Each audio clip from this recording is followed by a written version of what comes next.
जमील शेखच्या पत्नी खुशनुमा यांना आता उमेदवारी राष्ट्रवादी शरदचंद्र पक्षाकडून देण्यात आले तिकीट पाहायला गेलं तुमच्यावरती अनेक वेळा जमील शेखच्या हत्या संदर्भातले आरोप करण्यात आले होते। पुन्हा आता अधिवेशनात त्याच पद्धतीचा आवाज हिवाळी अधिवेशनात उचलणार असल्याचं देखील सांगितलं जातं। असं आहे की प्रथमतः तर मी त्यांच्या उमेदवारीचा जे निर्णय ज्या पक्षाने घेतला आहे त्याचं स्वागत करतो।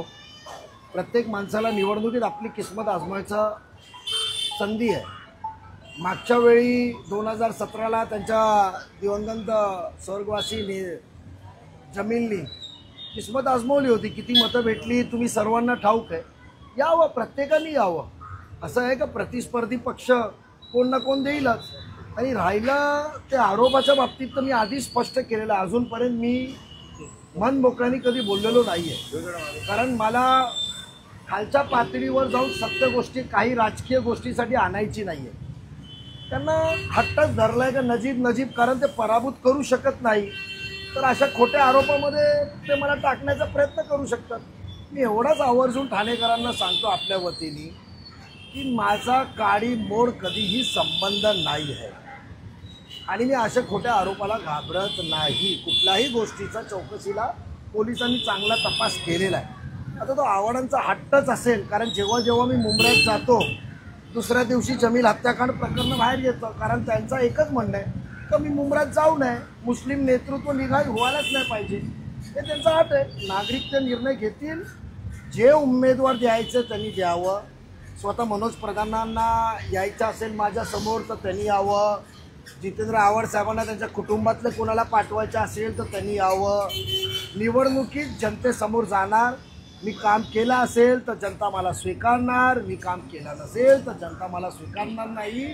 मी जनतेसमोर जायला घाबरत नाही, कारण मी काम करत आलोय आणि काम करत राहणार। परंतु काय ठाकरेगड असेल, मनसे पक्ष असेल, सर्वच त्या पत्नीच्या मागे उभे राहणार असं मनोज प्रधान सांगतात। येणाऱ्या हिवाळी अधिवेशनामध्ये पुन्हा हा मुद्दा उपस्थित होणार असल्याचं देखील असं आहे की बरं झालं तुम्हाला आज कळालं असेल का जितेंद्र आव्हाडांचा किती कपटी आहेत आणि कसा पद्धतीने जेव्हा एकत्र असून पण मागून काय उद्योग करत होता। तर हे उद्योग त्यांचे चालूच राहणार, त्यांनी करावं। पोलीस यंत्रणे स्वतंत्रपणे जे त्यांनी चौकशी करायची करावं। त्यांना इतर कुठे त्यांना तपास दुसऱ्या ठिकाणी द्यायचा असेल तर त्यांनी द्यावं। आम्हाला काही प्रॉब्लेम नाही आहे, कारण काडीमोड संबंधच नाही आहे। आणि तुम्हाला सत्य परिस्थिती माहिती आहे तर ज्यांनी मारलं त्याची बायकोवर त्याची नजर होती, त्यांनी स्पष्टपणे सांगितलंय, पोलिसांचा जबाब दिलाय। तुम्ही इतरांच्या घरात घुसणार, इतरांच्या बायकोंच्यावर घाणेरडी नजर ठेवणार आणि त्यांनी काय केलं तर नजीबुल्ला दोषी। तर स्वतःचं चारित्र्य बघा तुम्ही काय आहे, त्याचं चारित्र्य काय होतं आणि नंतर बोलावं। त्यांच्या उमेदवारी दिल्याबद्दल मी त्यांना अभिनंदन देतो आणि त्यांचं स्वागत करतो या निर्णयाचा। सर, जेव्हा एकत्र राष्ट्रवादी होती तुम्ही त्यांच्याबरोबर होता तेव्हा त्यांनी कधी हा विषय उठवला नव्हता। विभक्त झाल्यानंतर ते हा विषय उठवत आहेत आणि जे जमीनचे होते मनसेचे होते, पण त्यांना आज राष्ट्रवादी शरदचंद्र पवार पक्षातून उमेदवारी दिली आहे। त्यांच्या पक्षाकडे उमेदवार नाहीत मग त्यांना देत आहेत की कसं काय? बघा, ते आव्हाड साहेबांची खेळी काय होती, एकत्र असल्यावर काय होती ना, ते त्यांना माहिती आहे। आणि जे माझे जवळचे सहकारी होते त्यांना माहिती आहे ते कसे उत्माप करायचे। त्यांच्याकडे उमेदवारी त्यांना द्यायची असेल तर त्यांनी द्यावं। कोणते हुतात्मा नव्हते, त्यांचा कुठला इथं कार्य नाही, त्यांनी निवडणूक आजमावली त्यांच्या कुटुंबाने 2017ला। आता 2025-26 जेव्हा निवडणूक होईल तेव्हा मी परत सांगतो त्यांच्या निर्णयाचा स्वागत आहे। आणि त्यांना जे आरोप आहे की हिवाळी अधिवेशन किंवा काय, मी तर म्हणतो पोलीस यंत्रणेला पाहिजे जिथं तपास द्यावा त्यांच्या म्हणण्याप्रमाणे आणि परत तपास करावा, ही मागणी माझी स्वतःची आहे। फक्त माझ्याकडे अधिवेशनमध्ये मी नाही बोलू शकत, मी नाही आहे सदस्य, म्हणून मी तुमच्या माध्यमातून बोलतो का पोलीस यंत्रणेने पाहिजे तिथे तपास तातडीने वर्ग करावा आणि परत तपास करावा, त्याचा मी स्वागत करतो। 5 वर्ष झाले ह्या गोष्टीला, त्यामुळे आज असं आहे का त्याच्या बाबतीत 7 पेक्षा जास्त अरेस्ट झालेले आहेत। पहिला मारणाऱ्यापासून, पळवणाऱ्यापासून सांगणाऱ्यापर्यंत आणि ज्यांनी माझा नावाचा वापर केला तो पण अरेस्ट झालाय। त्याला अरेस्ट होऊन किमान मला वाटतं 2 वर्ष झालेत। 4 पेक्षा जास्त माझ्या माहितीप्रमाणे दिलेली माहिती जी आहे त्याच्याप्रमाणे 4 पेक्षा जास्त चार्जशीट दाखल झालेले आहेत। जो मुख्य आरोपी आहे त्यांनी का नावं सांगितली, का लोकांना माझ्या नावाचा वापर करायला लावलं ते सांगितलंय.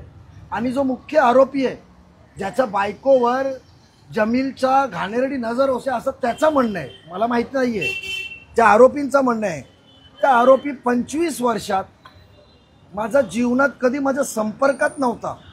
एकदा पण तो उसामा नावाचा आरोपी माझ्या कार्यालयात नाही, माझ्या मिरवणुकीत नाही, निवडणुकीत नाही, कधी मदत मागायला आला नाही, काय काम घेऊन आला नाही, कधी फोन नाही केलाय. असं माणसाला माझ्याबरोबर जुळवतात चुकीचा आव्हाडांचा हट्टूनपणा आहे. निवडणुकीनंतर आव्हाड साहेब आणि यांच्या कुटुंबाला माहिती पडेल, आव्हाड साहेब बघणार नाही त्यांच्याकडे तेव्हा. पण आली होती पेनड्राईव्हच्या द्वारे तुम्हाला CCTV पण आली होती, हे तुम्ही कोर्टाला सादर केलेलं आहे. मी बघा, मी तुम्हाला प्रेस कॉन्फरन्समध्ये आधीच सांगितलं की ज्या प्रकारचे माझ्याकडे जे पेनड्राईव्ह आले होते, मी स्वतःहून पोलिसांना आणि तुम्हाला दाखवलेल्या आणि पोलिसांना हँड ओव्हर केलेला विषय त्याला 3 वर्षाचा आहे. 3 वर्ष मी कधी सांगितलं नाही. माझ्या विधानसभेच्या निवडणुकीत त्यांच्या विरुद्ध मुंब्रा कळवाला लढत असताना त्यांनी असाच घाणेरडा प्रकार केला, पण मी कधी ती गोष्ट बाहेर आणली नाही. कारण यंत्रणे जेव्हा तपास काम करत असतात तिथे कुठे आळा बसला नाही पाहिजे. चांगला तपास होत होता म्हणून मी काही राजकीय स्वार्थापोटी ती पेनड्राईव्ह कधी आणलं नाही. निवडणुकीसमोर फेस केलं मी, तर चांगला तपास चालू आहे. आणि दुसरी गोष्ट आहे, मी पेनड्राईव्हच हँडओव्हर केलं नाही, मी पेनड्राईव्ह बरोबर ते एनव्हलप पण हँडओव्हर केलं. आणि स्वतः मी पोलिसांच्या माझ्या जबाबमध्ये सांगितलंय आणि तोंडी सांगितलं होतं का हे एनव्हलप पण मी देतो, या एनव्हलप मार्फत ज्यांनी तुम्हाला हे पेनड्राईव्ह माझ्यापर्यंत पोहोचवलं आहे म्हणजे तो तुम्हाला उसामापर्यंत पोहोचेल. म्हणजे मी स्वतः दिलेला पेनड्राईव्ह आणि तो एनव्हलप. तर काय माहिती का, हे मूर्खपणाचा कळस आहे, हे हट्ट आहे. त्यांनी हट्ट त्यांचा करावा. राबोडीतली जनता हुशार आहेत, त्यांना माहिती आहे कोण काम करतो आणि कोण फसवणूक करतो. येत्या निवडणुकीत मतदान झाल्यानंतर, निवडणुकीचा निकाल नंतर कळेल. परत तिची बायकोचा मी त्यांचा निर्णयाचा स्वागत करतो, अभिनंदन करतो. आणि त्यांना जे योग्य वाटतं ना त्यांनी तपास पाहिजे ते यंत्रणेकडे द्यावा, माझी काय हरकत नाही. फडणवीस असतील, अजित पवार असतील, यांच्या संदर्भात तक्रारीचा पाडा वाचून दाखवला होता. पुन्हा अधिवेशनामध्ये तोच विषय आव्हाड पुन्हा तोच विषय काढून आव्हाड साहेबांचं कसं माहिती आहे का, 2 तोंडाचे आहेत ते. एका बाजूला पाडा वाचणार त्यांच्या विरुद्ध, दुसऱ्या बाजूला हातपाय जोडायला मागच्या दारातून ते निरोप पाठवत राहणार.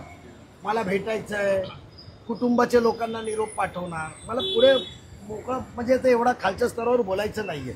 एवढंच ते शिंदे साहेबांच्या बाबतीत म्हणतात. मग स्वतःसाठी ते शिंदे साहेबांकडे जाऊन मोठे साहेबांचा प्रेशर आणून ते फायलीवर सह्या घेतात. तेच फडणवीस साहेबांच्या बाबतीत तक्रार करतात, तेच त्यांच्या दारात रात्री 12 नंतर जातात आणि निवडणुकीसाठी मदत मागायला जातात. तेच भाजपकडे, तेच दादांकडून मागून काय उद्योग करतात ते कुटुंबाला माहिती आहे. कसे निरोप पाठवतात मला भेटायचं आहे. तर त्यांच्या तक्रारीने काय फरक पडत नाही आहे. त्यांचा जो हट्ट आहे ना त्यांनी करावा.